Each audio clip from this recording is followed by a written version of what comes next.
recorded, and there's a little pop-up there on Teams. We will have the recording of this meeting available. I think we post these to our websites at some point in the future. We'll do that. Okay, well, let's just get diving here. Dive into the content. We'll do quick introductions of the team. Oh, there we are, the agenda, and get going. And we'll read off the names of the folks that we see in the meeting, or I'll ask Tom Jackman to do so. And there's a few phone number, at least one phone number and acronym, so we'll probably call on people to announce themselves. But by way of introduction, my name is Max Woods. I am Assistant Director for Nuclear Safety and Emergency Preparedness here at the Oregon Department of Energy. Thanks everybody for joining. I appreciate this Monday morning on what might actually be a nice Monday here in Western Oregon. We have the agenda posted here. We'll do quick introductions. We have kind of split up the session into two parts. Part one, the non-pathway rules, as we're calling them, will be led by Tom Cecilia from the department. And then part two, pathway rules, we'll have a discussion, and we have Jim Denson and perhaps others queued up to discuss concepts that they want to propose for the RAC's consideration. We will have some conversation, discussion around all that. Wrap up next steps. We'll have time for public comment. Just a reminder that if you're not representing one of the RAC interests, you're certainly welcome to be here. This is a public meeting, but we have a specific time for members of the public who are not on the RAC to have comment, and that's noted on the agenda. So with that, Tom Jackman, why don't you, actually, I want to quickly do quick introductions of the ODO staff. Tom Jackman, Rulemaking Coordinator. Tom Cecilia, our technical expert on this. Tom's day job is Hanford hydrogeologist. He's also a technical expert on radiation safety and risk. We also have Matt Hendrickson, whose official title is radioactive waste remediation specialist, so another technical expert on the field here. That's the ODO team. I think we have Patrick Rowe, Oregon Department of Justice, is on the line. There he is. Hi, Patrick. And I think that's the ODO staff members. Tom Jackman, could you run through the list of participants and just read out the names so people know who's here, and we'll call on folks who we can't easily identify by the acronyms? Yeah, I'm going to go through all the names I can read, and then I'll save all the names that I can't read to the end. And also, Max, I appreciate you throwing me under the bus here. I'm going to butcher some names here. So you bet. Just bear with me. Just go with it. So I'll do my best. Starting at the top, we have Andrea Fogg. We have Colby Mangini, Jim Denson, Elijah H., Emily Caffrey, Hillary Haskins, Helen Grogan, Jess Joyce, Jamie Jones, Kevin Six, Kristen Mitchell, Lauren McAndrews, Zachary Levin, Brian McCampbell, Mike Riley, Mike Shearman, Pat Shannon. I'm gonna hit see more. Stephen Reese, Patrick. Oh, I already said your name. Shirley Weathers, Jeffrey Titchener. And then there was, let's see, somebody who put ASR in. I don't know if you want to say your name. That's Arthur Rude. Okay, thank you. And then I saw phone number, but it's gone now. So I think that's everybody. All right, thanks, Tom. Did anybody else that we didn't call in the phone or on the teams here? Got everybody. Okay. That is the introductions and the welcome. So why don't we just dive in, and I'm going to pass it over to Tom Cecilia, who will lead us through the PowerPoint presentation here. All right, Tom. Hi, everybody. So some of these slides will be familiar. We're going to sort of go through this similar slide deck as the November meeting with some updates. Part one of the draft language was some administrative fixes that bring the rule set sort of up to date with what we're seeing with limitations and actual sort of examples of what's happening. There wasn't a whole lot of comments on this section. We did receive some comments late last week, and I wanted to talk through how we got to where we are with this set, and maybe address some of those comments. So the 7-day rule, which is currently that waste cannot be held or placed for more than 7 days. New rules, the revised draft rule set, updated that to be consistent with the reality of the disposal practice. Right now, there's 1 or 2 companies that can take waste from Oregon to an out-of-state disposal facility, and they come through once a quarter. If you're going to try to get an extra trip from them, it's going to be thousands of extra dollars to get them to come out early. So they call them milk runs. So the draft rules have a 90-day sort of window there. So that's that once a quarter milk run.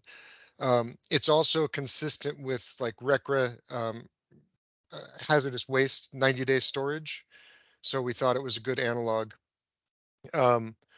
The caveat here is if there is a waste that would pose an acute risk from radiation, if it was an extremely hot material, I anticipate that the Oregon Health Authority Radiation Protective Services would try to find a way to get that out of the state or isolated faster than 90 days. And that's why this modification does require an Oregon Health Authority check-in. There's also language in there about an extension. The reason that was in there, just of the timing of the quarterly milk runs, you could have just missed one and you need to get your lab results, and 90 days might not be quite enough. So there was a question about whether the extensions can be extended and how long those extensions would last. I think it might be worth putting in some language about, maybe a 30-day extension, not to exceed language. Then there was the modification of tables 1 to 3, which would really fix the units into something practicable, and add tables 1A and 2A, which would add the radiums and uranium daughter products as a quick reference guide. And then the third section of part 1 is the medical waste with the short half-life exemption, where it's something that's going to be decayed within the 90-day window or even sooner. And we don't necessarily want people tearing apart garbage trucks to find a trash bag full of diapers. That's not safe for workers, and the risk of those diapers is not significant enough to add that extra risk to the workforce. So any questions on the draft language part 1 discussion? Jim? Hey, Tom, thanks for that. Just big support of 1 and 3. I'm just wondering if number 2, if we hold that until we get through kind of the work on what we're talking about doing, a lot of those issues go away. What's your thoughts? I think you would still have the numbers on those tables, even if the second part changes significantly. And it would make sense for those numbers to be in the proper units, or at least in some kind of what I'm envisioning is sort of an interactive table where you can pick your units from a drop down and it'll update, just for transparency and ease of use. Right now, I think it's just a PDF that's on there, and that's the only way to get those numbers. It's tough to find. Yeah, PDF, exactly. Yeah, so we want to make this, more intuitive and easier for the regulated community to use. So I guess, can I ask a question of Art real quick? Is that okay? Yeah. Okay. Art, making these changes to table 1 and 2, or it's not going to affect the work that we're doing, right? No, I mean, the first part of it, adding units consistent with current analytical, I mean, that's a no-brainer. I think that's a great idea. We have proposed some different changes to tables, or this adding 1A and 2A. And we have some thoughts on that. So that will definitely be a little different. The first part, the first bullet under 2, though, is a no-brainer. Like I said, I think that's a great idea. Okay. Appreciate that, Tom. Good stuff, especially the medical waste piece. Nice work. Thank you. Anyone else with comments on this slide? Andrea.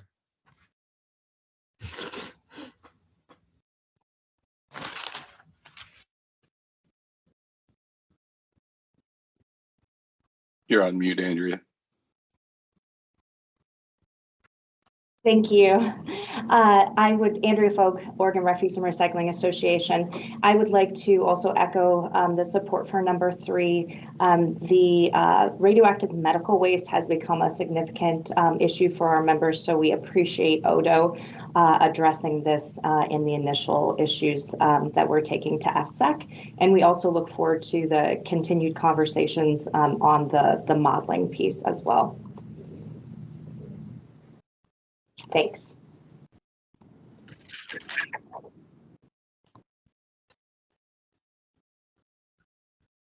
Okay, Shirley. Yeah, I'd just like to thank you for agreeing to add some outside parameters on that extension to the 90-day rule. Appreciate that. I think that was needed.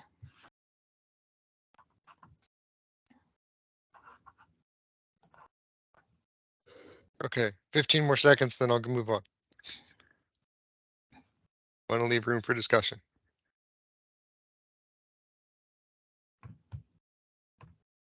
Okay. So the update for part 1, this slide was written before I received some comments last week. So we received a couple comments and we've made some changes there. These updates would be needed to establish the requirements that are in line with reality, so people can actually comply with the rules. So the question here is, does the RAC support a recommendation for FSEC to consider the draft part 1 rules in this summer, July of 2023? I'd probably make some minor tweaks to the languages I just mentioned and send those back around for review. But on the whole, the part 1 rules, are they ready for FSEC? Andrea.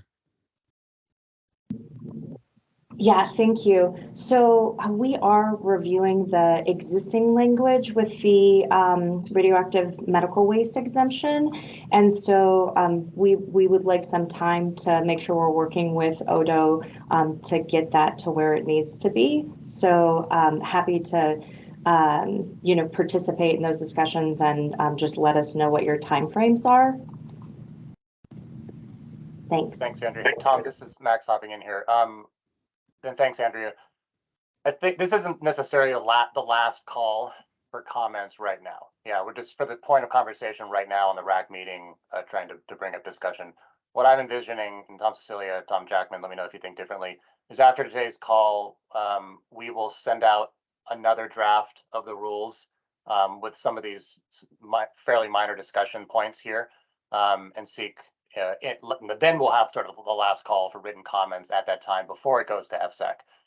And then just a reminder that when we do get in front of FSEC for everybody, that's a public comment opportunity, public process. There'll be a testimonial period directly to the Energy Facility Siting Council at a future meeting. So, and of course, even if you're on the RAC, you are certainly welcome to then comment directly to FSEC as a, in part of that process as well. So a few more periods and opportunities here for thoughts on the draft rules.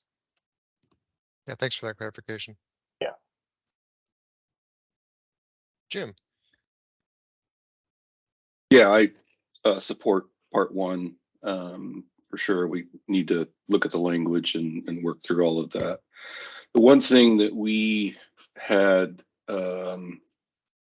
thought about, and you'll see it in our slide, is essentially norm and other radioactive materials from residential sources, much like household hazardous waste exemption.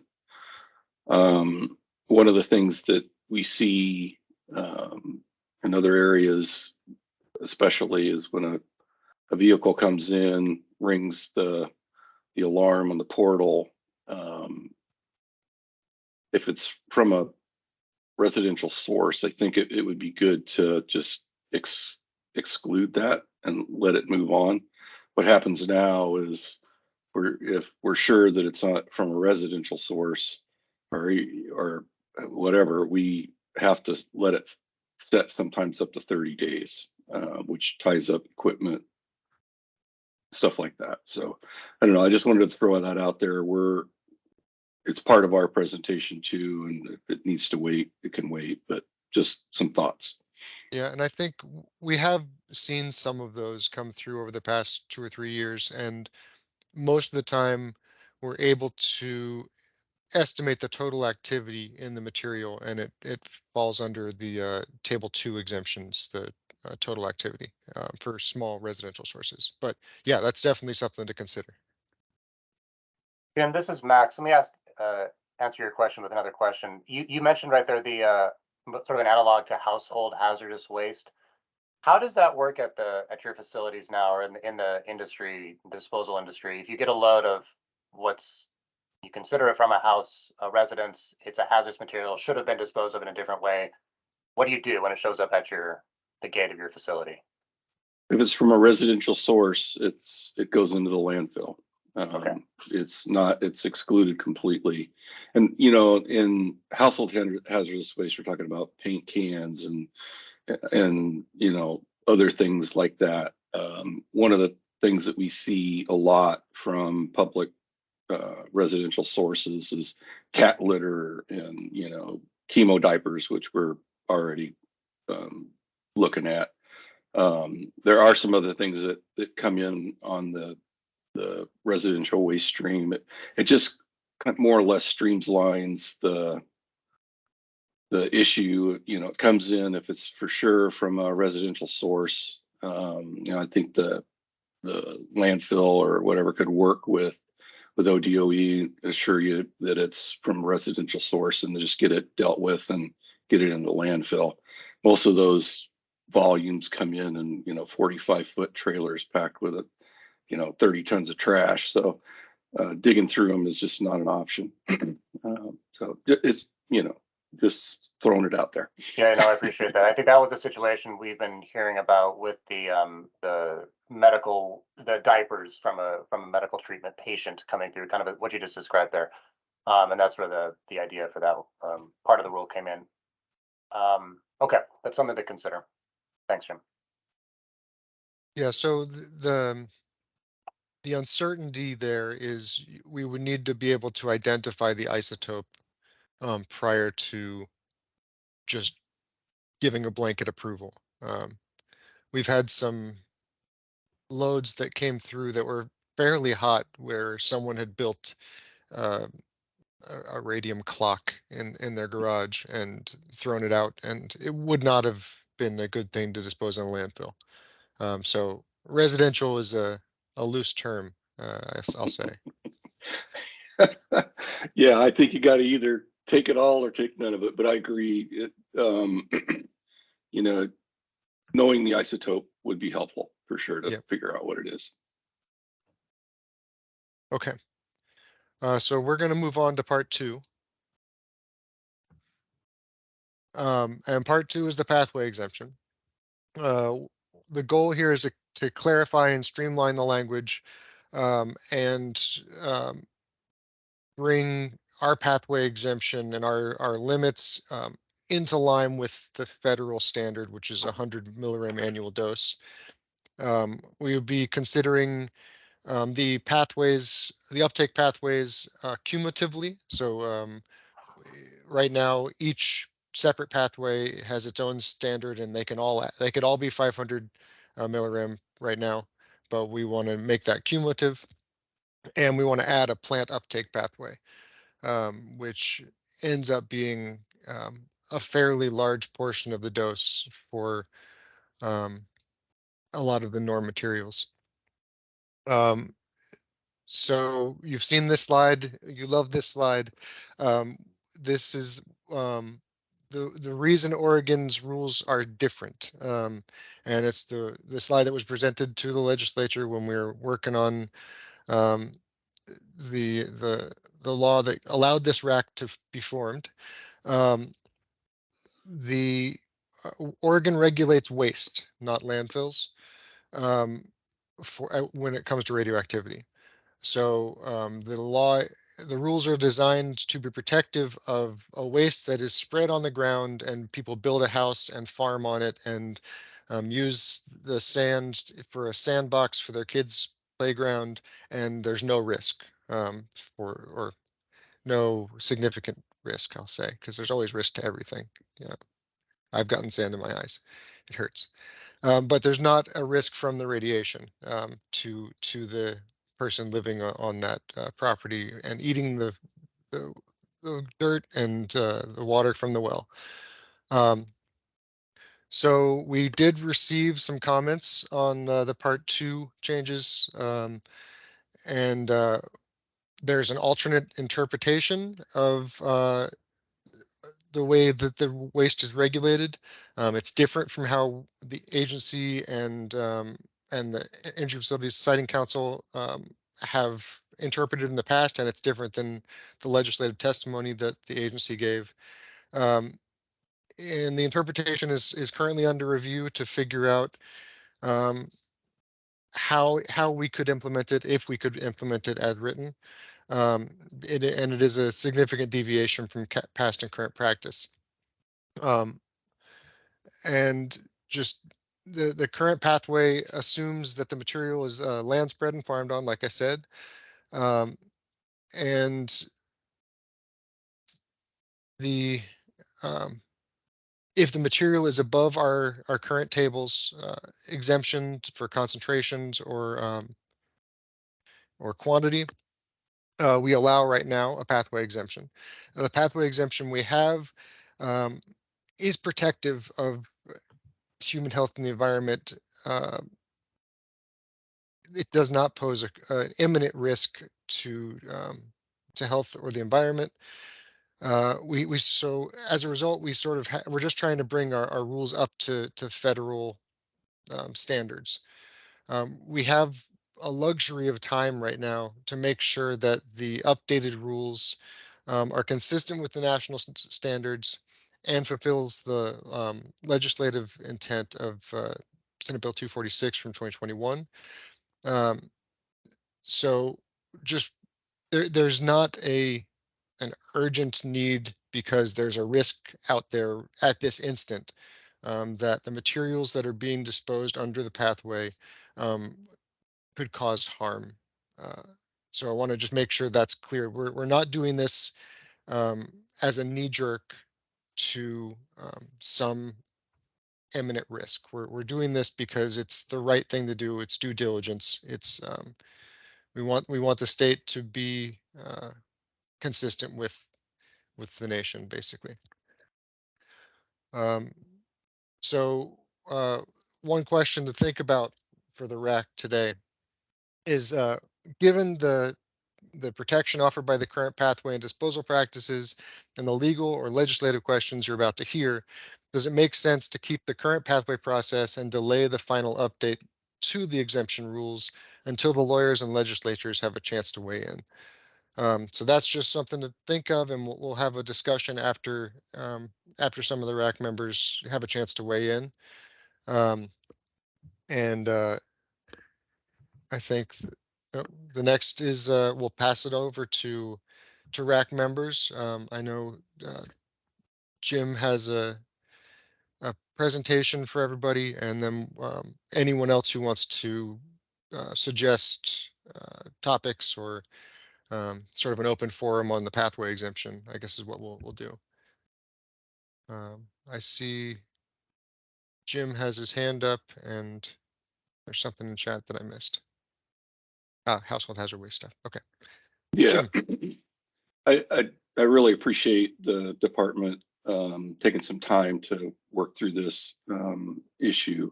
We'll tell you, excuse me, under current pathway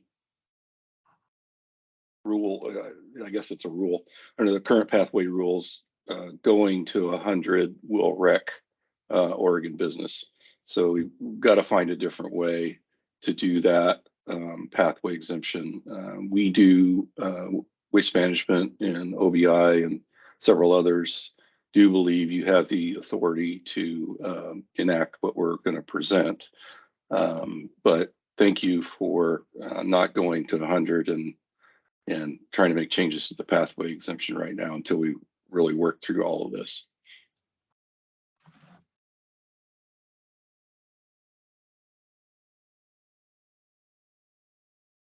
Okay. So who's presenting for your So I'm going to start and Okay. then pass it off to Emily. all right, feel free to share your screen. Mm-hmm. Oh, Emily's Yep, got it. let me Good. know if you can. Yep, good to go. Okay. Go to the next slide. There we go. Okay, so I just wanted to give a broad overview of what we're proposing. This is not only waste management's theory, thought, and process. It's really Oregon business and Oregon industry. Also, we have a lot of really smart people, smarter than me, working on how this would work and how it ties really to other states and other federally or state recognized pieces. So what we're shooting for here is a easy to understand systems that ensures Oregon are protected.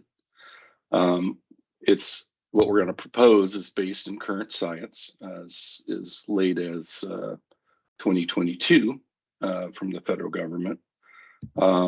It's really limited to norm and T-norm waste. So when I say that, medical waste is not part of norm and T-norm waste. It's a different category, and we wholeheartedly agree that medical waste should be exempted from this program, from this rules. There will be at some point what we're calling right now Table D, which is certain concentration limits that can't be exceeded in Oregon, or can't be exceeded, making it radioactive, and meaning it needs to go somewhere else other than the state of Oregon. We're going to show you some exemptions for specific wastes, like medical waste. We have, we have a list of others, and it's really that list is supported in current science. It's also supported in other states by having those exemptions, and really a lot of the materials that you'll see are used every day by industry. And sometimes, you can go to Home Depot and buy some of this stuff. So we are going to propose a disposal model for waste that include certain waste classes. So there's an exempt list of wastes, and then there's some waste classes that certain things come from. Geothermal, for example, you'll see the list, but the model that we're using incorporates 100 milligram per year dose limit, which is reduced from 500, the current 500. It incorporates a future resident 25 milligram per year dose limit. We have a generic landfill, which means the model's already done. A lot of the smaller landfills that want to take this waste will not have to spend a lot of money on coming up with a site-specific model. That generic landfill model concept is supported in many, many states now. And you know, you'll hear more about that. As I said, if, you know, the generic landfill model isn't appropriate for the type of facility, then you can do a site-specific model. And it really, but that site-specific model, it recognizes the site-specific conditions at a landfill, groundwater, you know, closeness to people, those kinds of things. To do this model, though, it's going to require the landfills that are going to be taking this waste to track an inventory. The model includes a certain number that a landfill can take, percentage of its other wastes, and that inventory has to be tracked. And I think with the model, we're going to propose that an annual report be sent to ODOE that shows what they've taken as percentage of their waste and so on and so forth. Yeah, I guess the important part for landfills is, you know, certain landfills may, you know, decide not to accept these wastes. Our suggestion is that that's going to be true. There should be a program in place that ODOE reviews and approves, probably outside of the rule, but we need to know that those landfills are checking to make sure that they're not taking radioactive wastes. And with that, I will pass it to Emily, who's going to give you the specifics of what we're talking about. Thanks, Jim. So yeah, I'm Emily Caffrey. I went to school at Oregon State, so I have a heart for Oregon. I love Oregon. So I'm going to talk to you guys a little bit about some of the details of what Jim presented, and feel free to, I will try to pay attention and raise your hand if you have questions, just as I go. No need to hold them till the end. We can make this a discussion. So the first thing I want to do is spend just a couple minutes getting everyone on the same page about what we mean by radioactivity and a little bit about the current rules. Tom touched on them a little bit, but I think it's worth spending just a couple minutes just to remind everybody what we're talking about. So the first thing is radioactivity. We keep talking about radioactive materials, and what we're talking about is radioactivity. And so that's a measure of the type of radiation that's released from the material. So you have radioactive material. In this case, we're talking about norm, naturally occurring radioactive material, and T-norm, which is technologically enhanced, naturally occurring radioactive material. So we're talking about these two different types of material. Ultimately, they're the same thing. One of them's just been changed in some way so that we call it technologically enhanced. We use a couple different units when we're talking about radioactivity that are a little bit different from the dose units you guys are hearing. And so that is, you're going to hear units like becquerels or curies or pico, 10 to the negative 12 curies per gram or per liter. That's just a concentration in a material, right?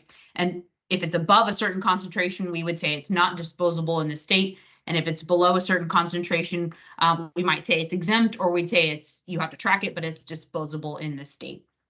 And so the idea is we're talking about radioactive materials with those types of units. We will also talk about dose units.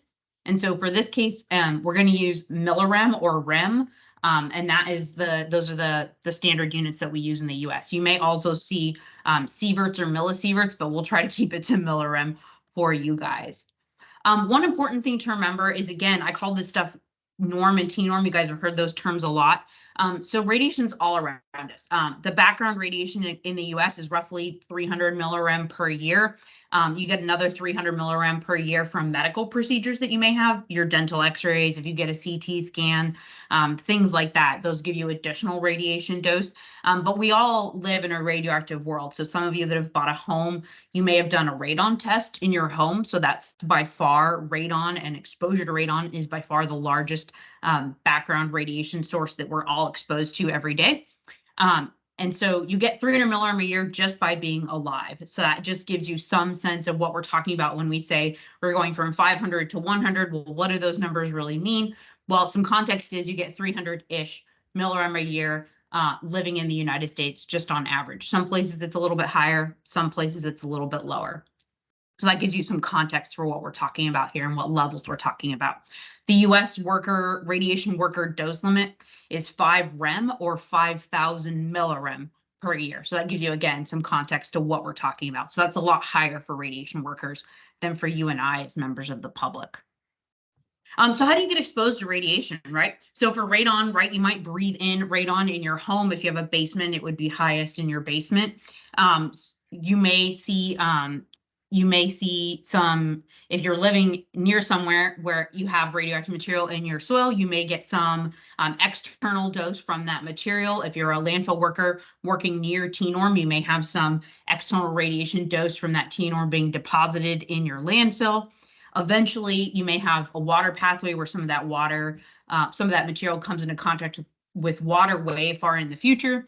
Tom talked about adding a plant pathway. So if you water your plants or grow plants on a contaminated area, those plants can take up radiation.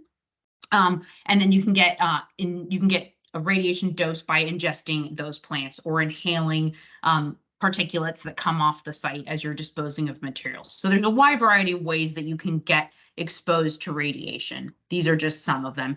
Not all of them are applicable in this case, but I just wanted to give you a sense of how you're going from, I have stuff in my dirt, to how is it getting to me as an individual. So I think it's important to provide some definitions of TNORM and norm, just so that we're all on the same page. They are not defined currently in the rules. So norm is naturally occurring radioactive material. Typically, it refers to unrefined materials from the uranium and thorium decay chains, which are naturally occurring at Earth's crust. They're all around us all the time. In some scenarios, it's only applicable to the materials as they sit, totally untouched by humans in place.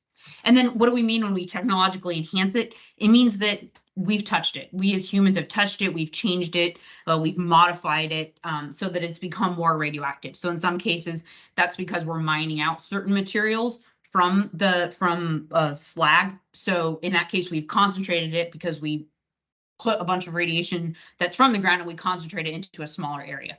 So in some cases, we concentrate it. And so that's what we mean when we say technologically enhanced. So to give you some ideas of what this stuff looks like and what we're talking about, really when we're talking about TNORM, we're talking about things like filter socks. So those are used when you're in the oil and gas industry and production. You get scale buildup on pipes that you can see here. So this stuff is TNORM, water heater scale, things like that on an industrial scale, not our water heaters. That's too small to be concerned about. And then baghouse dust. So there's a lot of industries in Oregon that produce what are called baghouse dusts. And those dusts can contain radioactive materials. And those are things that we would consider TNORM. So there's a wide variety of industries and a wide variety of places where TNORM is coming from. So Tom already showed you this slide. I'm not going to belabor the point, but I really just wanted to highlight where we're at right now in Oregon. Oregon defines radioactive waste by its risk properties. They assume that a person's building a house on top of the waste, meaning they spread that material in their house. They put their garden on it. There's no credit for burial. There's no credit for land use controls. There's no credit for caps and liners. Basically, there's no credit for any type of landfill. This is just assuming this material can be spread out in your garden. And then the person builds I should add too, the person builds their house on the waste and they basically stay there permanently. So we essentially assume that person doesn't go anywhere and they spend 350 days a year, 24 hours a day hanging out there near their waste. There is a method by which Oregon allows acceptance of norm and TNORM materials into landfills right now. That's the pathway exemption process that you guys have all heard about. And so there's a couple of things that can happen there. Number one, you guys have heard us talk about these tables 1 and 2. So tables 1 and 2 are limits where if you're below that limit, 5 picocuries per gram of radium-226, for example, if you're below that, your material is not radioactive and you can just carry on your merry way. If your material is above that 5 picocuries per gram of radium-226, then you have to demonstrate that it's going to give people an external exposure of less than that 500 millirem per year, which we're going to talk about that in a little bit. Your leachate concentrations have to be less than what's on table 3. And then your radon. So your radon in a hypothetical house that's built on top of this waste has to be less than 3 picocuries per liter. Why 3 picocuries per liter? So that comes from a legal case a while back, but to give you a sense, again, some context for 3, what does that mean? So the EPA recommends that you consider mitigating radon in your home if it's above 4 picocuries per liter. So again, this is adding an additional layer of conservatism by cutting that down even just a little bit lower. So if you meet all 3 of those, if you're above the table 1 limit or quantity, but you meet all 3 of these components, then you can dispose of your waste in a landfill. Or anywhere, actually. The current legislation allows for land spreading, so you could put this material in your vegetable garden if you wanted to, and be assured that you were safe. So this presents a number of problems. I think the most obvious problem to all of us is that 500 milligram per year dose limit for the pathway exemption is not consistent with current federal dose limits, which are 100 milligram per year for the general public. That is what is said by the Nuclear Regulatory Commission and other agencies that we'll talk about in a little bit. But really 100 milligram per year for public exposures is standard. That's what nuclear power plants are held to. That's what a variety of other places are held to. So that's really where we want to be. That's a good place to be. So that 500 needs to come down to 100. The rules don't account for protections of modern disposal facilities. So you can't just put your trash anywhere, right? That landfill has to have, that disposal facility has to have liners and leachate collection systems and all these other things to ensure that you're safe. And so we really think that that's a key component of this moving forward, is that you're not spreading this material over the land. You're not just putting it in your vegetable garden out back. One of the problems we're running into a lot in the pathway exemption process is that these lab detection limits are really not sufficient. So when you send these materials out to the lab to do the leachate testing, you really, a lot of the time, are coming back with results that are at or below the detection limits, meaning we can't see what's actually there. And frequently that results in requiring additional testing, which is quite time consuming. It takes months and months to get all these results back, and it's quite costly. And at the same time, you're still just detecting non-detects, meaning that you're still getting limits that are just not good enough to actually tell you whether you're in compliance. So we need to do something better there. The pathway process overall is quite arduous, and it is open to interpretation by us as the scientists writing the pathway reports, by Jim Denson, who's who takes the waste, by ODOE, who reviews all of our reports, right? Sometimes we all read the same thing and we come to different conclusions. And so it requires a lot of time for us to discuss and figure out what the proper approach is. And Jim, did you want to add to that? No, I just wanted to check and see with the group, see if there's any questions or thoughts at this point. It's a lot of information at this point. Emily, this is Max. Could you speak a little more to the detection limits and why that's the case, and what particular isotopes seem to cause the most issues, just for context for everybody? Yeah, absolutely. Yeah, thank you for that, Max. So honestly, we run it, so on the leachate, so that is how soluble essentially is what we're testing. So if we put these materials in a landfill, it rains a lot in Oregon, right? How soluble all these materials are they going to leach out immediately and start going into our groundwater? So that's really what we're talking about. We're talking about leachate testing. The issue that we run into most frequently is for lead-210. So lead-210 is a low energy gamma emitter, excuse me, and it is very difficult to detect lead-210, both in gamma spec, which is where we take soil samples or dried samples of the same material, and in the leachate testing. So in both of these, we run into very high detection limits.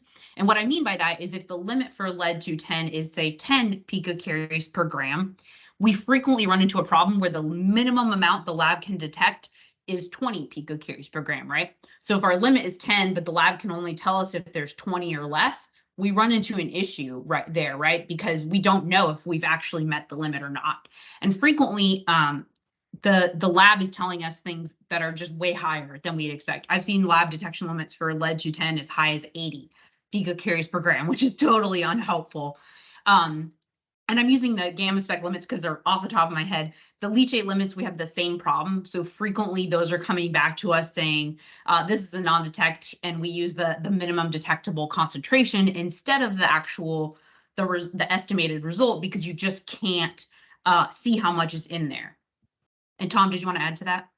Yeah, just for context, for the lead-210 in gamma spec, we tend to see elevated detection limits when there's other isotopes present elevated.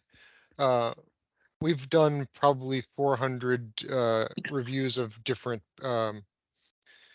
what's the word, profiles, and maybe a dozen or so that didn't have elevated radium or uranium had detection limits for lead, but the rest of them were all sufficient. So it's really just for the wastes that are already undergoing pathways that the detection limits become an issue for lead. Yeah, absolutely. Which you can see how that's a problem, right? Because then those are the ones where you really need to know what's in there, and you have a problem with that. So that's a thing that we run into on a lot of pathways, whether it's on the gamma spec side or the leachate testing side. We run into that issue on a lot of different pathways. So are there any other questions or comments on that?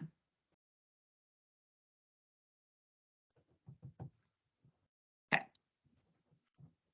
All right, so what do we recommend, right? I've told you what the problems are. I've told you where we've come from. So what are we recommending? How do we move forward? So I think there's a couple things we would say, which is the Energy Facilities Siting Council, or FSEC, which is much easier than saying the whole word out, and Oregon Department of Energy. We believe they may identify materials as not radioactive that do not present a significant danger to public health or safety. That is kind of why we're all here today, right? That's why we've been on all these RAC meetings as we go, is how do we figure out what's not radioactive and is therefore safe for Oregonians and to put in our landfills. We have to, any new rules that we write have to ensure that the workers that are encountering this stuff, the public, and any future residents of Oregon are protected. But we also have to allow our businesses to operate in this state, right? There's a happy medium here between these two groups. And so the way that we do that really is by safety, right? That's our primary concern here. We want to use a model that ensures our doses aren't underestimated. So I'm going to show you some more details on that, and we're going to talk in the nitty gritty in a future meeting about all these model parameters that you can use so that we ensure that doses aren't underestimated. So we really want to we will absolutely make sure that there is a bar of safety that we meet or if not exceed. Consistency. So we need our dose limits to be consistent with the federal standards. Oregon is at 500 millirem per year. Federal standards suggest that 100 millirem per year is where the public should be. So that's where we're at with So we want to be consistent with our federal standards. And then science, right? So, science, we want to make sure that we're using the best guidance that we have available to us. And so what that means for us and in this rulemaking process is that we're going to use the latest dose coefficients. And a dose coefficient is how you determine dose to radiation from an intake. So if I eat 1 picocurie per gram of radium-226, what's my dose? Very simply, that's how a dose coefficient works. I can multiply my intake by a dose coefficient, and I can say, well, for my 1 picocurie per gram intake, my dose is whatever it happens to be, right? So we're going to suggest that we use the latest and greatest dose coefficients, which just came out in 2022, and I'll show you those in just a second.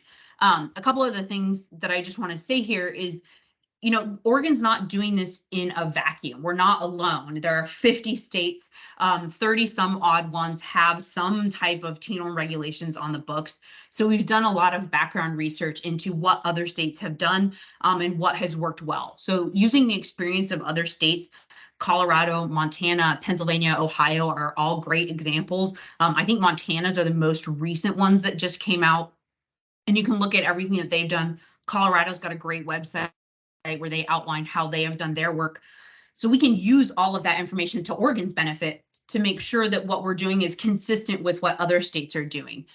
There is some EPA guidance out there, and there's guidance from the CRCPD, which is the Conference of Radiation Control Program Directors.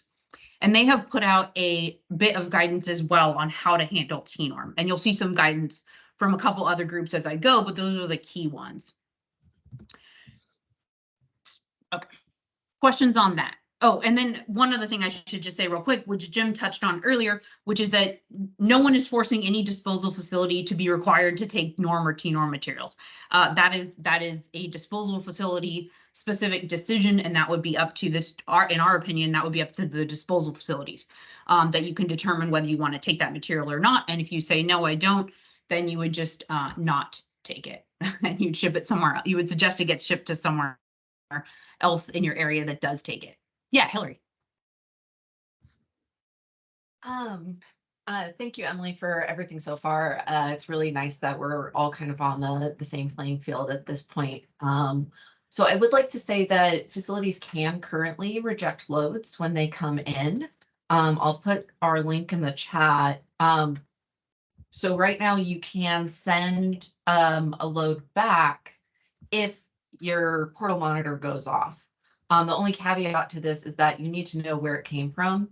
So this is more for commercial facilities. Obviously, with a residential truck, it's a lot more difficult to determine where it needs to go.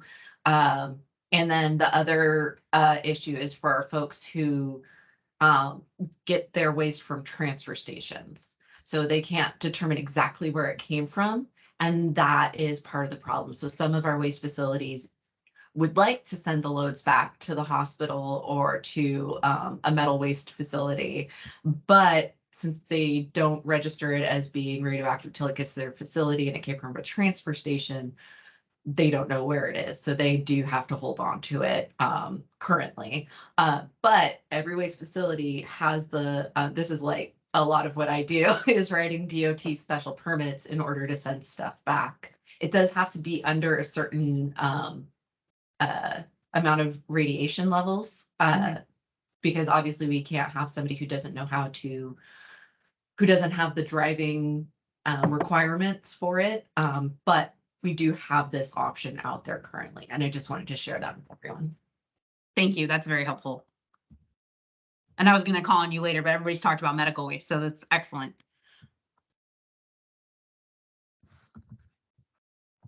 Other comments on this? Yeah, Jim. Yeah, thanks for that, Hillary. I think that's kind of what we were talking about from, excluding residential sources. A lot of landfills that have portals get caught up in a circle they can't get out of. And it ties up equipment for a long time. I think if there is, there's a plan in place, right, that says, something comes through, rings the portal, we do a scan of it, and if it's, norm or medical waste for sure, below certain limits, then it should just go to the landfill, right? It's a lot safer just going to the landfill than trying to tip it out and find it. So anyway, just some thoughts. Yeah, and I'd agree with that, because we don't want to expose, because radiation isn't the only hazard that's in that load, right? This is waste. And so I think it's important to bear in mind that we don't want to expose workers unnecessarily, not just to radiation, but to other potential hazards. Yeah, it's an excellent point. All right, onward. All right, so how are we going to do all this, right? It's all well and good to tell you that we can do all this, we should lower the dose limit, all this stuff. But how do we actually do that? How do we actually build a model of a landfill, and what would that actually look like? And I just would add to you, that's what I was going to say. On the previous slide, there are some logistical kinks that still have to get worked out with all of this, with conversations with ODOE and OHA and all these other groups. There's definitely how does this actually function in practice? Bits that have to be worked out. We have an outline of how we think it should look, but I'm sure that you guys will think of things that I will not, having not actually been in a trash truck and not actually knowing how it all works, right? So those things aside, how do we work on this from the scientific level down, right? So we use this thing called ResRad, and you guys have probably heard of ResRad. If you recall some of Jeff Burrett's early presentations to the RAC, he built a couple of ResRad models.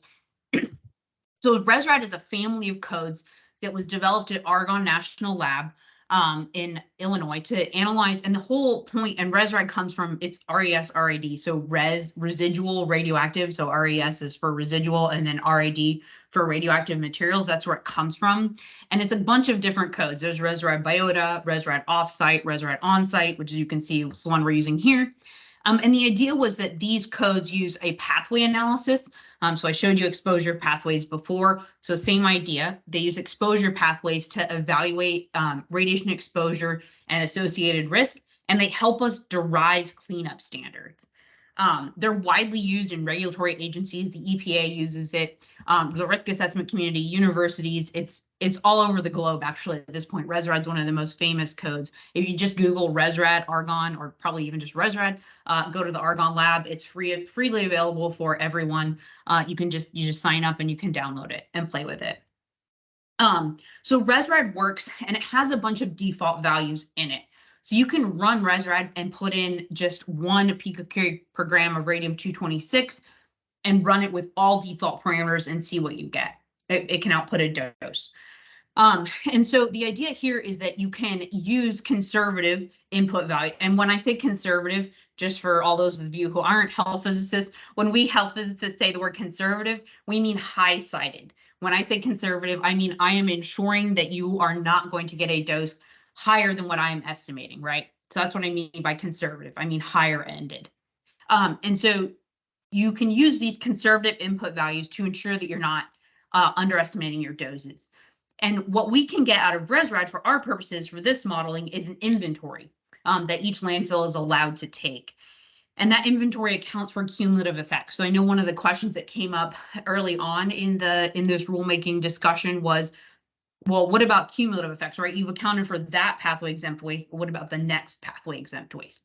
So those cumulative effects are considered in ResRad. We look at that build up over time.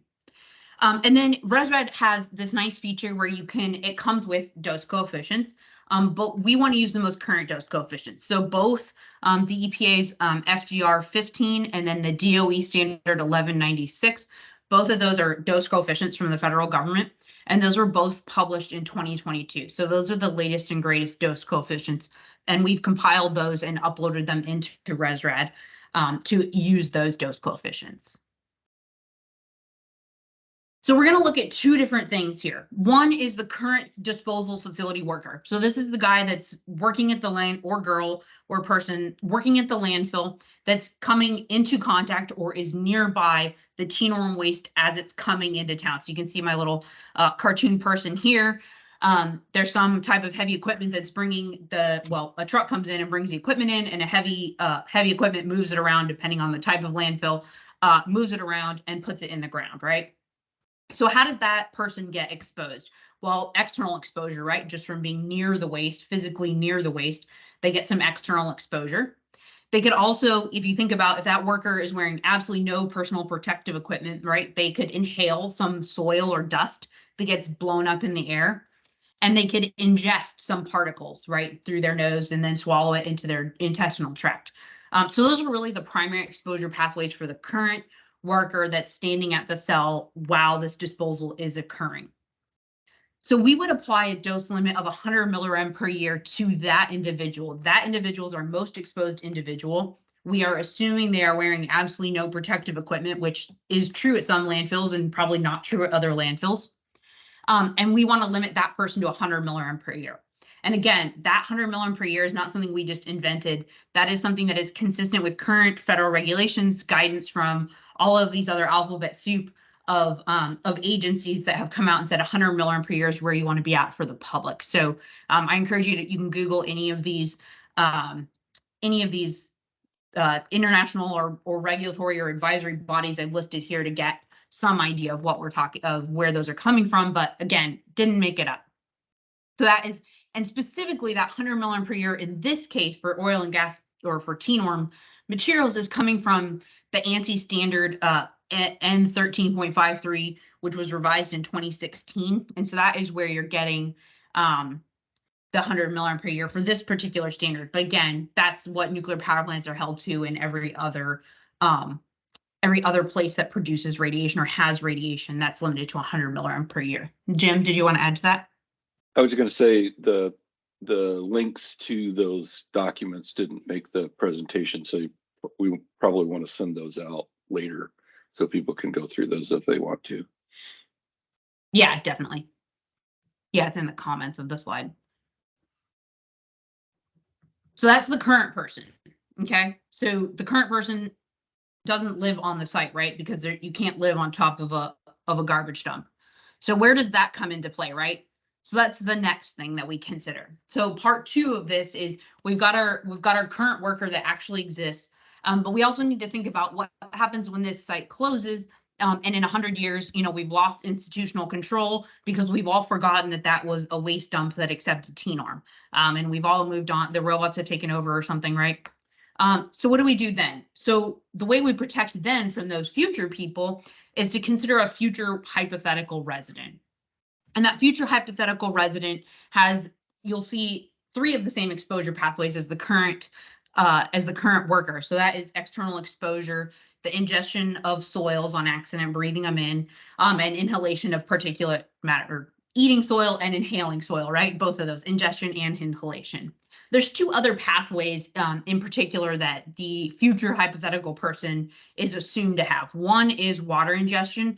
So they put a water well in and drink that water, and plant ingestion. So they plant a garden and grow their plants and eat the crops that come from that material. So all of those, and ResRad has a little thing on the sidebar where you can turn these pathways is the word, on and off. So you can turn them on or turn them off to see how much one is contributing over the other, or to include or exclude pathways. So for this, we've included all 5 of those pathways, including plants, which ODOE had talked about as well. We would model the future hypothetical resident to a dose limit of 25 milliamp per year rather than that 100. So why are we reducing it by a factor of 4? Well, that's the guidance in that ANSI standard that I cited earlier that I'll send the link out for as well, revised in 2016. And the reason we do that is because that future resident is uncertain, right? We don't know what's going to happen 100 years from now, or much less 500 years from now, right? So to help account for that uncertainty, we apply an additional safety factor to that 100 milliamp per year, and we limit them to 25 milliamp per year. We do consider radon. So radon is not a problem in the short term. So for those short-term disposal workers, we aren't worried about radon. But for a long-term future resident scenario, we do think about radon. But we think about radon, there's a lot of uncertainty in the radon dose coefficients and how we calculate dose from radon. So a better way, and the standard way to deal with radon or to limit radon to ensure people are protected, is using a flux and an air concentration standard. So again, right now the rules limit us to 3 picocuries per liter inside our hypothetical house. Same idea here. We would look at 4 picocuries per liter, which is the EPA standard, or a flux coming off the dirt. So you can actually measure the radon flux that comes off the surface of your soil. And that is limited in most cases for low-level radioactive waste disposal sites, which this is not, that is limited to a flux standard. So we can set those limits at where we want them to make sure, again, that that future hypothetical person is protected as well. One other thing I want to say about this is the way this works in the model, when you model out to 100 or 500 years, the way this works is the landfill has a cover on it. And ResRad has a built-in erosion model. So that cover, every year that the model ticks on, that cover erodes. So a little bit of it erodes in year 1, year 2, year 3, right? As you go on, that cover erodes with time, assuming there's no protections on the cover. And we assume it erodes at some rate over time. And again, those are all parameters in the model that you can change. And then there's a default value that ResRad uses just to model a generic landfill cover. The model erodes over time. So that's how the waste gets exposed in the future. Questions on those 2 guys? Yeah, Jim. I'm just going to say that, we're kind of reviewing at a high level the models and how the model would work. The actual input of the model is for a future meeting because there's a lot of them, and need to understand, folks need to understand what those inputs mean. So we need to have another discussion if everybody's on board with this modeling concept, I guess, for landfills. Yeah, that parameter discussion, there are hundreds of model parameters in ResRad that define how everything moves over time. And so that is a discussion we have left for the future, because it's going to be mildly mind numbing and detailed technically. So that will be a public meeting, I'm sure, where everybody's welcome, but we wanted to make sure that we were presenting this at the top. And then bring it down to that nitty gritty parameter level. Yeah, Art. Now, I might point out, there are hundreds of parameters in ResRad, but typically not all of them really make a difference. So we'd be focused on those that make a difference in the calculation. Yeah, thank you, Art. So ResRad allows you to do a sensitivity analysis, and that is where you basically identify which parameters are truly influencing the dose value the most. And so not every one of those 100 parameters matters a lot, but some of them do matter a lot. There's maybe 10 or so that are really important. And so those are the ones where you focus your time, is what's driving my dose? How am I getting to 100 or 25 millirem per year? And we focus on those parameters. Yeah, very good point. I wasn't trying to scare anyone away from joining the conversation about model parameters.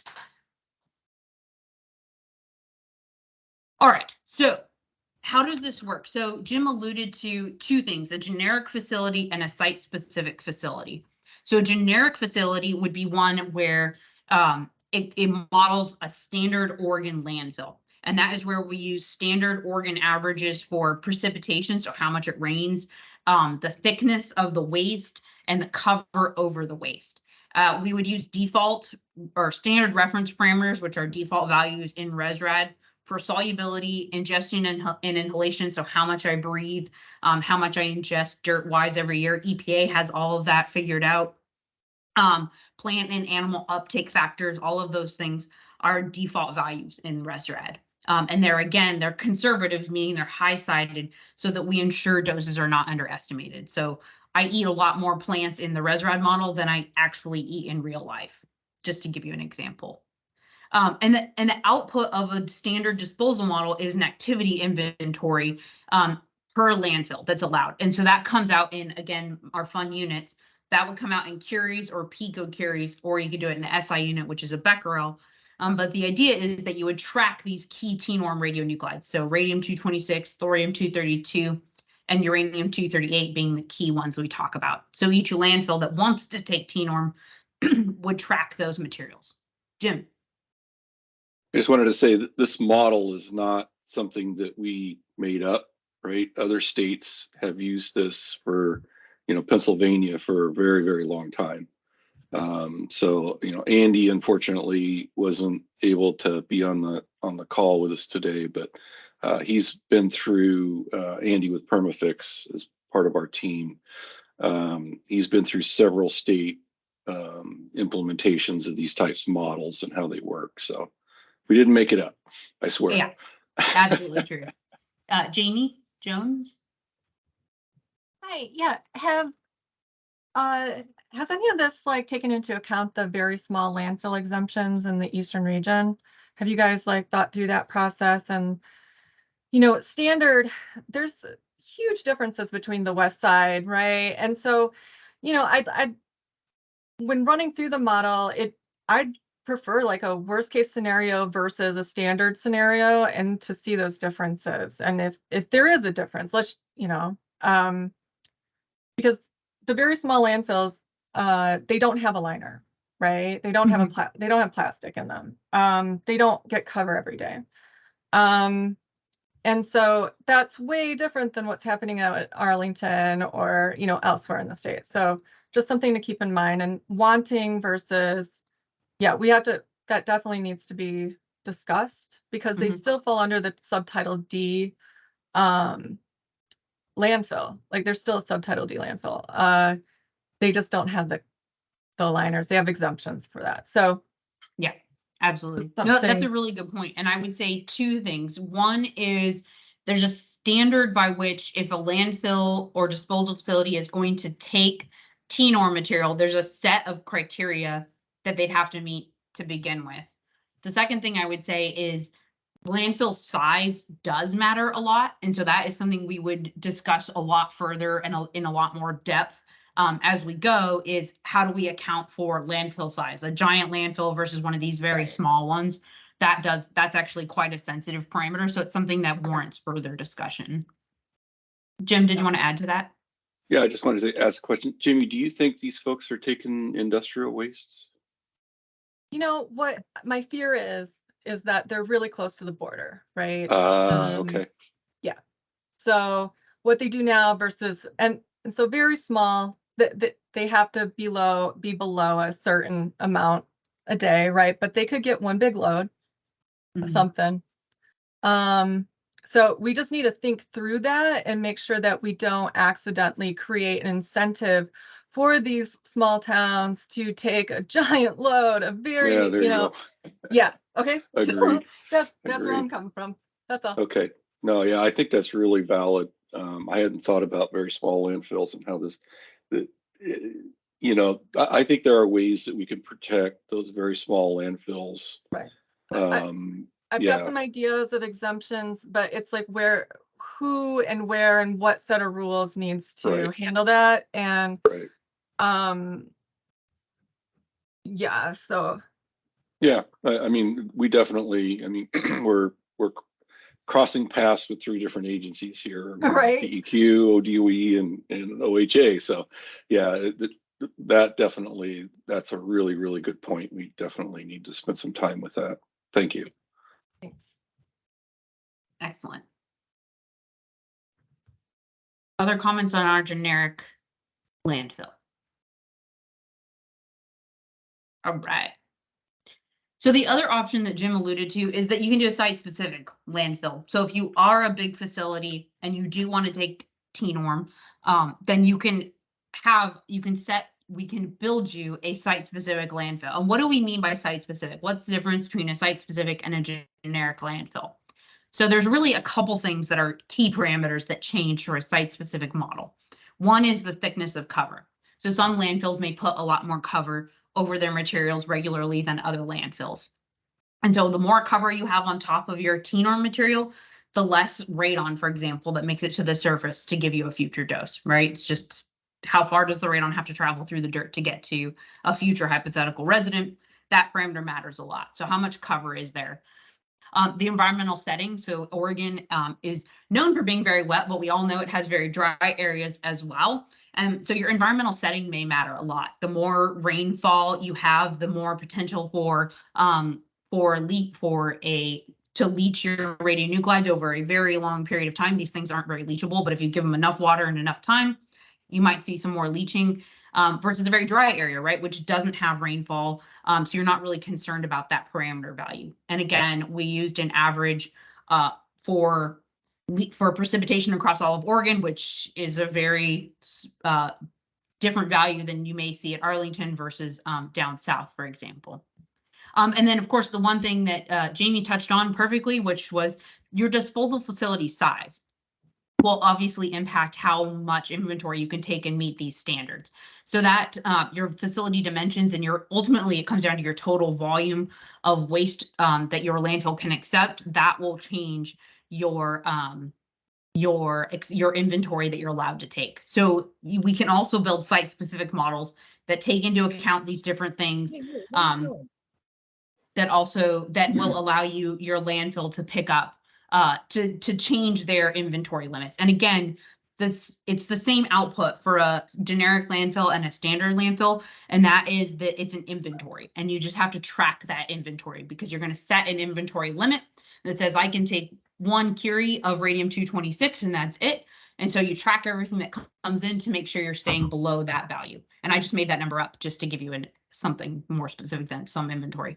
And again, we want to track that for those 3 key radionuclides. You may have noticed that I've talked a lot about tracking radium-226, thorium-232, and U-238. Those are our key T-norm radionuclides. And you might be scratching your head and going, but didn't you talk about lead-210 earlier and all the issues with lead-210? How come lead-210 is not on this list? So the way ResRad works is lead-210 is a daughter product or a decay product of radium-226, meaning radium-226 decays to radon, which we all know about. And then radon will decay further down the chain to something called lead-210. And that's the one we have a hard time detecting. So the way ResRad works is that if you put in the parent product, so these 3 radionuclides are the parents, if you put in those parent nuclides, it is automatically accounting for that entire decay chain, which means that lead-210 is accounted for in our radium-226 inventory limits. We are already accounting for the dose you get from lead-210. So you don't need a separate limit for lead-210 because you've already accounted for it. And that helps us out in a lot of different ways. The most important one being it gets us around that problem of lead detection limits because we've already accounted for it in the radium-226. And you actually see that is how dose coefficients work. So if you're ever can't sleep one night and you want to open up the table of dose factors from DOE standard 1196 and look up radium-226, you'll see it says radium-226 plus D. That means plus its daughter products. That means we're accounting for those daughters. So we haven't forgotten about them. We're just already accounting for them. So those are the 2 models that we talk about, a generic one and a site-specific one. The site-specific one, it could actually be 10 site-specific ones, depending on what different disposal facilities want to see. Right? There's no limit to the number of specific models that can be created. Questions on that before we move into some more operational considerations?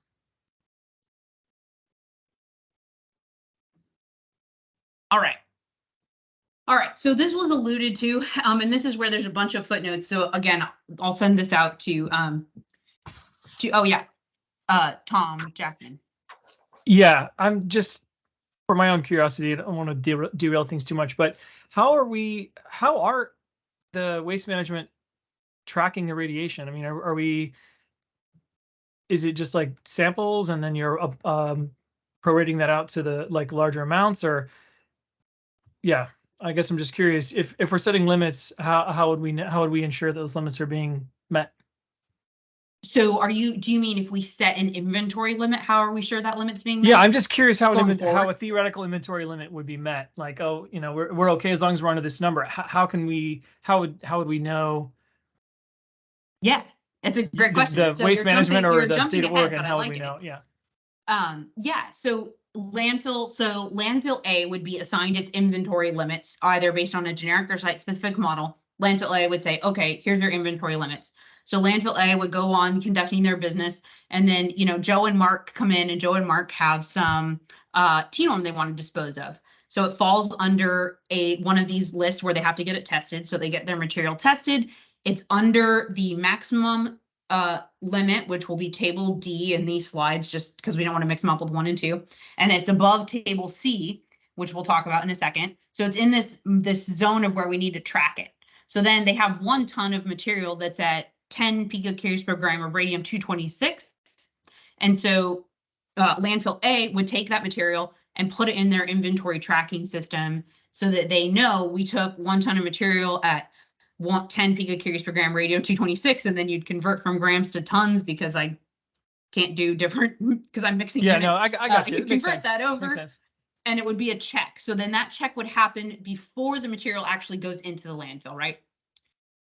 So this would be a system that would have to get built, like some type of inventory tracking. It could even be as simple as a spreadsheet where it comes in, they track the quantity and the concentration, and then that material gets put into their spreadsheet, and there's a check that says, yep, you're still green, you're still below your inventory limits. So there's some of those logistical details that will get worked out, and you'll see we're going to talk about some of those as we go, but it's a great question.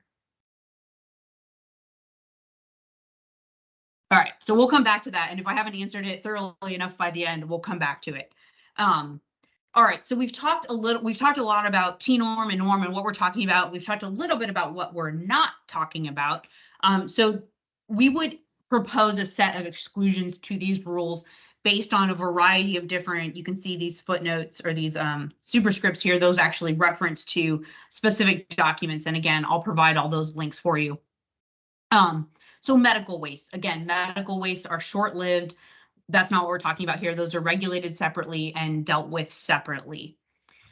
Waste from residential sources, again, we had that discussion already, but those are things like cat litter and, you know, our household garbages. Those things wouldn't count, wouldn't be considered under this framework. And then there's a variety of other things that are explicitly called out that we would suggest should be exempt. This is not stuff that I have made up. This is all stuff that comes from a variety of different sources. They come from Colorado, Kentucky, Ohio, North Dakota, the EPA, and the CRCPD, or that Conference on Radiation Control Program Directors. So they have suggested that things like certain fertilizer products be exempt. They have suggested that some zircon materials, not all, some zircon materials be exempt. And we have found that certain things like cutting discs or grinding discs that are used in industry and KO wool or similar type blankets that are just commercially available, those types of things are not a concern, a radiological concern. And it's a little bit hard to define, but the exact language used in a lot of states is zircon materials that have been made less environmentally mobile. So what does that actually mean? So typically when you fire something or heat it up and melt it down, those things are less environmentally mobile than they were to begin with. So we would suggest that zircon products that have been made less environmentally mobile would be considered exempt. So then when we talk about the oil and gas industry, things like mine drill cuttings, rocks, and overburden. So when you're trying to dig for oil and gas, you dig up a lot of dirt and put it aside. Those materials would not be considered norm or T-norm. They're probably norm, but they would not be considered as necessary to track as part of this process. And again, that's coming from a lot of different states and settings. And again, that's because those materials have been demonstrated to be not harmful. A couple other ones that come up a lot. So cement and cement type dust. So there's a great paper that looked at the concentration of different radionuclides in cement and different types of cements, Portland cement, other types of cement that have come up. And those show that, again, for the most part, they show that they're well below the current exemption limit for radium-226, which is 5 picocuries per gram. So again, those things would be considered, we would put those on an exempt list so that they don't have to get tracked. Municipal wastewater treatment waste. So these come from, there's a EPA study, the ISCORS study, ISCORS, and again, I'll share that link. But that study came out of the EPA. Some poor soul was tasked with going to all the wastewater treatment plants and doing a huge study of all of the materials in wastewater treatment plants. And they basically demonstrated that very long study demonstrated that those wastes are, again, very low in concentrations of radioactive materials and don't present a hazard to health. I mean, from radiation, I should clarify, from radiation, probably from other things, but not the radiation part. Sandblasting waste. So we have a bunch of experience with sandblasting waste from different landfills, and those are all well below that radium-226 limit of 5 again. So those are, again, things that we would include on the exclusions list. And then if you mix all these types of waste together, for whatever reason, if you're mixing these different types of waste together, you're not, by mixing cement with sandblasting waste, you're not increasing the concentration of T-norm, you're just mixing different types of waste together. So those would be included, things like that would just be included, any mixtures. The currently exempted table 1 and 2 materials would just still be exempt. And then anything that we've done so far is being pathway exempt. So any of these materials that have undergone a pathway exemption and are already being disposed of would just be included as well. But then the intent is that this process would replace the pathway exemption. So that's the idea. But we wouldn't do anything additional with those pathway wastes. They would just be included in the exemptions list. So questions on the exemptions? Emily, I have a question for you. This is Max. Mhm. How do you account in this concept? How do you account for the variability of radiation in these products? So we've seen quite a bit of variability in some of these items here. I'm thinking of like the kale wool blankets as an example have a range, quite a range. And the other products do too. What's the concept behind why an exclusion for these products is blanket, considering variability of radiation on products? Yeah, so I think it's twofold, and I appear to be frozen, but hopefully you can still hear me. I can see you. You're fine. I can hear you. Okay. So I would say two things to that. Number one is they are called out, either someone has done a study on them, like EPA has done a study where they have looked specifically at that variability and determined that even with that variability, they don't present a harm to public.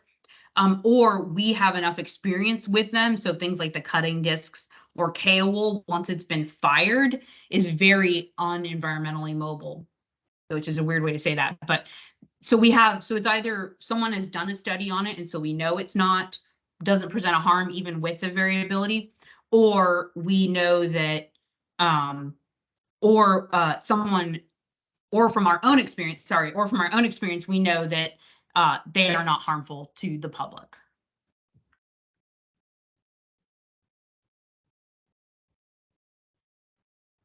Shirley, did you? Came on camera. I think like you have something to follow up there. I think Shirley and Jamie were in front of me. Okay, thanks. Yeah, a couple of things. First of all, did I fall asleep during the coal combustion residual bullet point discussion, or did you maybe skip over that? I skipped over it to save myself some words, but I can come back to that one. Okay, and then the second question I have is, you just said that either studies have proven that the variability in these materials doesn't create anything we need to take a closer look at, and then you said we have experience. Who are you including in that pronoun we? Yeah, excellent questions. By we, when I say we, I mean my team at Risk Assessment Corporation, who does a lot of the pathway exemptions for Oregon Department of Energy. So us, in conjunction with Waste Management and ODOE, have looked at a lot of these.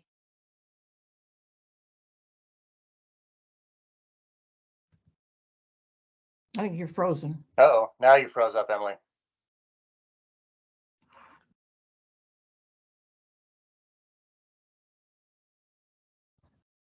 Yeah, she's frozen. As she said, Oh, go ahead.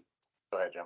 I'm going to say, as she was going to say that, as Tom said, we've done many reviews of many waste streams over the last 3 years, probably in excess of 400 different types of wastes. And so the experiences between RAC Emily's group and Waste Management and ODOE. Did that answer your question, Shirley? Could I hear from ODOE on how they're feeling about that issue, that process?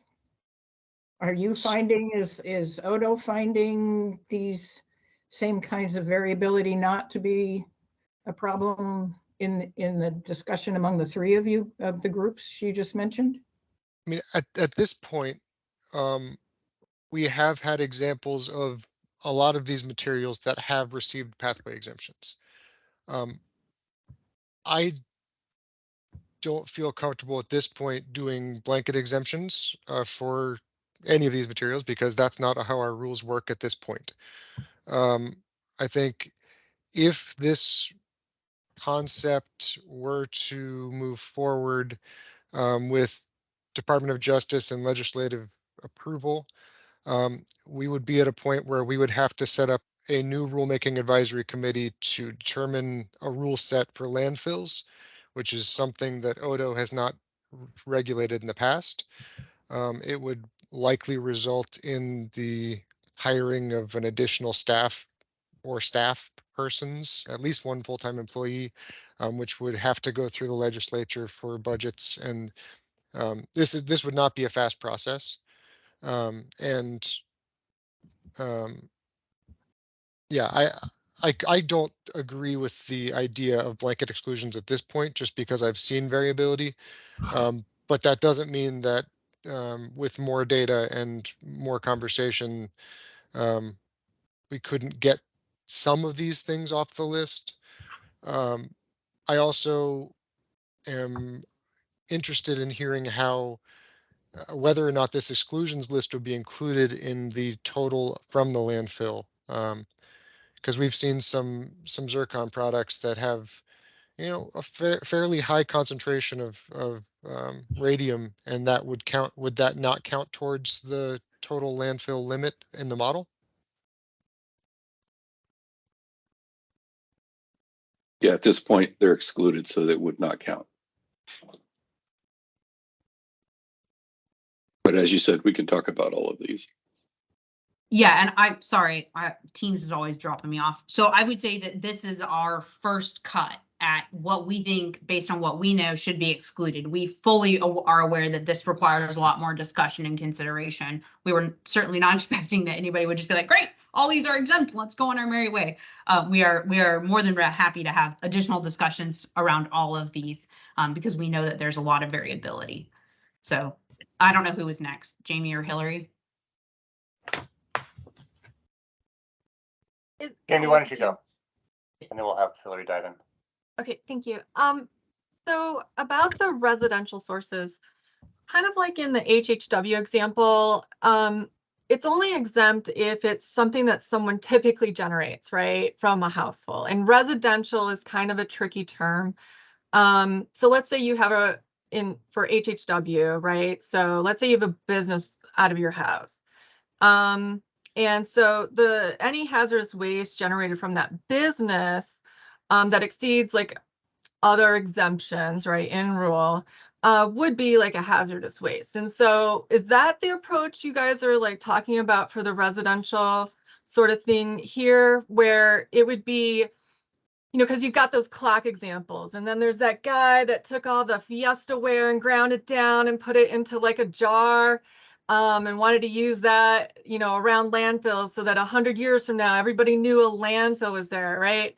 There's that guy. You know, there's always these weird things that are not normal, right? So the normal stuff coming from households are people that are getting treated for cancer or other things. And I could see that making sense, but those one-offs that are just really weird, I'm struggling because I'm looking at the hazardous waste concepts, and it applies to almost everything to everyone except for those weird people that are like creating meth in their houses, and you've got all the hazardous waste, right? So there's always these weird situations where, you know, that, right? So okay, I'm just a bit concerned about just saying, oh yeah, if it's coming from a residential property that has a residential contract, we should just like let it go. Because some weird things can happen. Yeah, Well, I think that's a fair discussion point. And I agree, but you've got to kind of try to. I mean, there's no way you can delve into the, you know, however many millions of people live in Oregon and make sure that they're throwing away the right thing. That's the. So you got to kind of manage to the. I think I can answer this question. Yeah, because we good. already do this. Oh, good. So the way that I'm seeing this list, it's specifically talking about like the cat litter and chemo diapers. Those are still medical waste that we see and we know. But we have had instances where a waste facility received something from residential waste because it was left at a drop box. So we didn't know who it was, and we didn't know where it came from. So what we did is our team mobilized and went and identified it, isolated it so it could be removed and properly disposed of. So was it disposed of at that facility? We were able to go and identify it was a radium paint. So that sort of thing would not go in the facility because that's not a typical waste from a residential source. Typically what we see, like I said, here would be the cat litter and chemo diapers. And then we also see a lot of old like airplane gauges. And those what I'd say is 90% of what we see from residential. And medical waste, same, it's usually iodine and it's usually just iodine because all the others are too short-lived to even show up. But we also have lutetium, which is now coming in. So those are the ones that we would see and we would know. And we'd want the facilities, and this is where my question was going to be, is making sure that the facilities that do have these exemptions have a way to identify these and positively identify them. Because I know a different facility identified lutetium as something completely different and it caused a bit more confusion just because of their isotope detector was programmed incorrectly. So obviously this is a rough draft. This is a starting point, but those are things we'll have to think about. And the facilities will have to have these on site in order to go forward. And they'll have to have a knowledgeable person who can send us those readings. And by us, I mean Radiation Protection Services and Oregon Department of Energy, so that we can verify that, yes, that's what that is. So just things to keep in mind. But hopefully that clears some stuff up for folks, that we wouldn't allow just anything to go in there just because it came from residential. Well, I mean, if there's diagnostic, if we have the ability to do it diagnostically, wanting it, getting the isotope and seeing what the level is, right? It's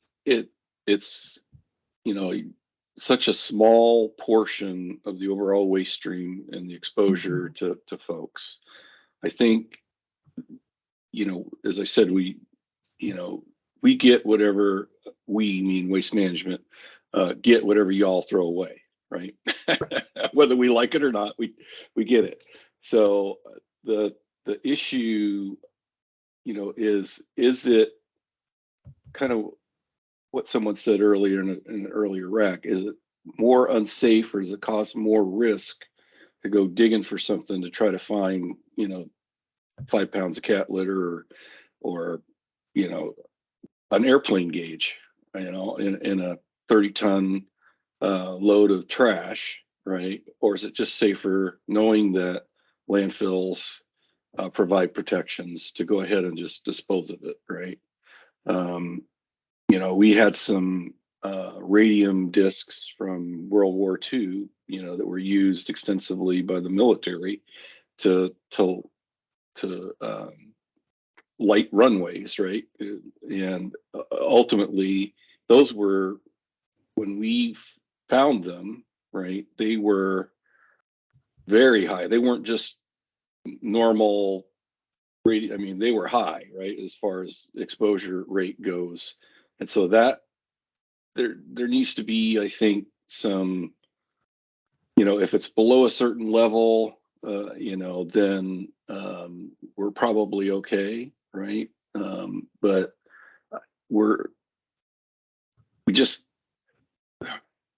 it's really hard for the landfills and the transfer stations to manage stuff, especially when an alarm goes off.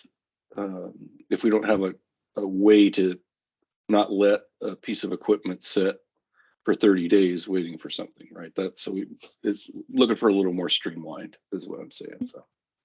Yeah, I think if the facilities all had isotope detectors and could quantify to some extent, a lot of the household waste falls under the total quantity exemption. So 10 microcuries of material per load. So as long as you can identify the isotope and estimate the activity, you would already be exempt. You don't need to exempt all household wastes when you do have some folks who've collected their the runway radium dots and are going to throw them out because the box got thrown out. But if that had gone into the landfill, that would have been a large quantity of inventory that wouldn't have been accounted for in this model. because it would have been exempt under the residential thing. So definitely some conversations to have.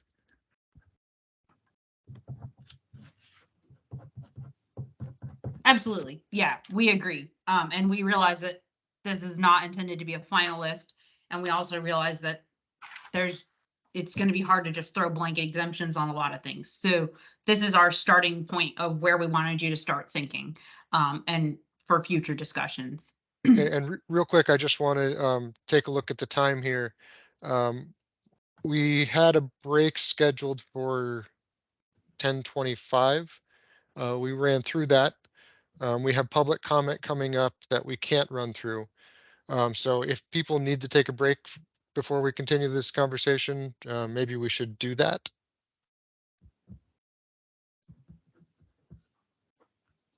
What do we think? Break would be great. Yeah. Okay. Yes, please. All right, public comments at 11:15. So let's take 15 minutes and then come back and have 15 more minutes of the discussion, then public comment. Sounds good. Thanks, Tom. Let's do that.